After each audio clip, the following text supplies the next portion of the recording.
Ассаламу алейкум, қасиетті қырғызстандықтар. Біз көптен бері сіздерменен байланыша элекпиз. Алғашқы жолу тилекке қаршы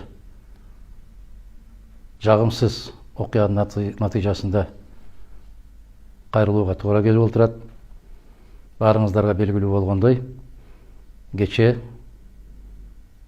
түнкү дейбизби, таңкы дейбизби, саат 4 менен 5 ортосунда Ош аба жайында Москвага учуп аткан биздин Кыргыздын керемет азамат кызы, кайдыгер эмес, жарандык, партиялык мыкты активист Оразай Нарматованын Ички иштер министрлиги тарабынан жапайычылык менен кармалышы.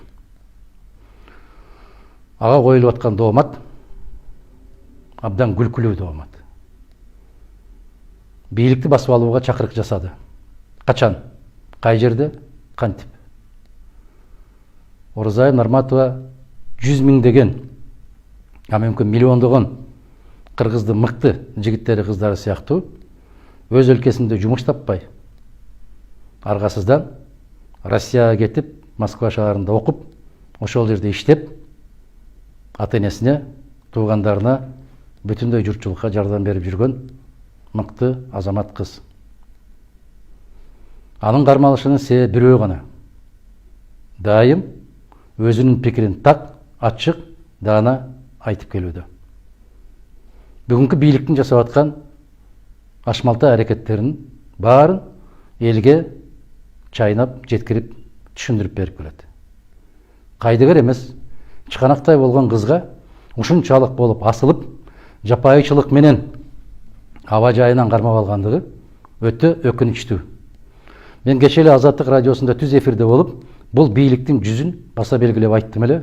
Мына сиздерге даана далил дагы бир жолу өздөрү көрсөтүп отурат. Бир тууган агасынан айрылып, агасы дагы ошол Москва шаарында жумуш иштечү, чогуу жүрүшчү. Анын сөөгүн алып келип, өз мекенине, өз айылына жашырып, Кыргыздын салты боюнча кыркын чыгарып,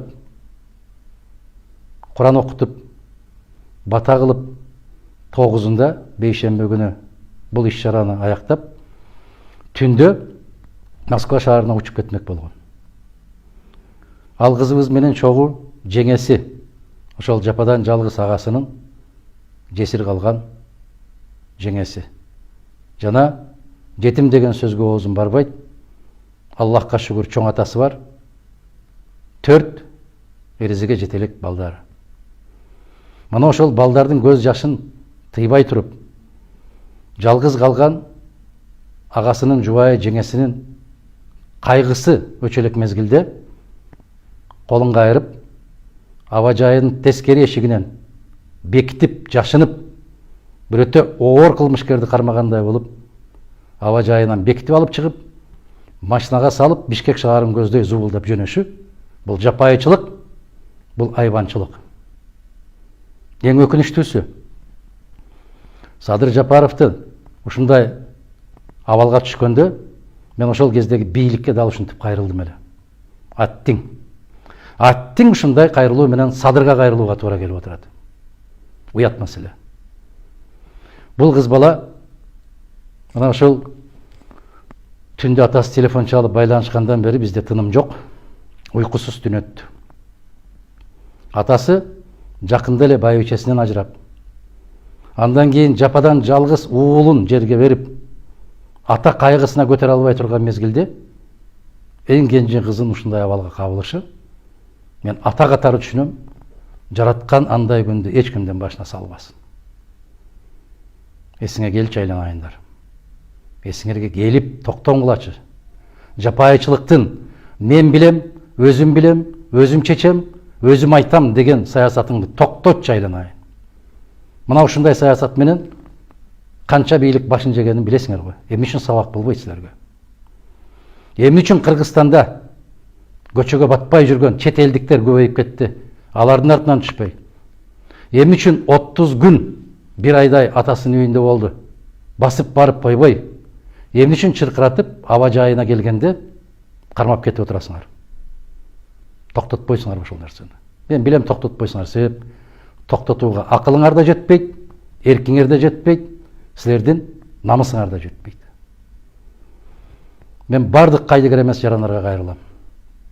Биздин тарапташтарга, мына Москвадан, Россиядан, Казакстандан, ар жагы Америка менен Түркиядан бери телефон чалып, менин телефонум кайнап кетти.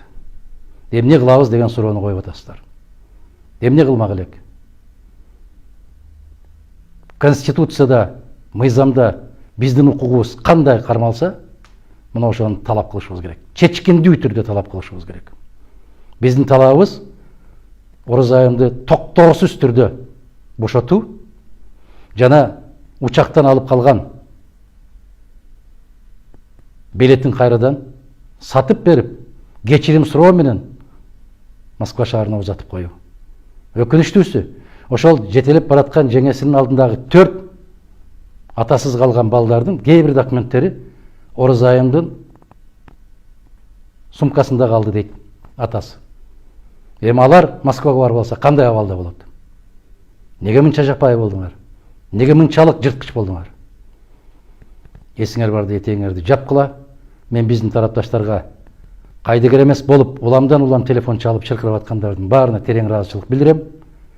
Касиеттүү Кыргызстаныбыздын асманы ачык болуп, элибиздин эрки бекем болуп, өз тагдырыбызды, өз келечегибизди, өз укугубузду өзүбүз коргоп алган, көрүнгөндүн колун карабаган, жер карабаган касиеттүү эл болгон күндү Аллахым насип эткен болсун.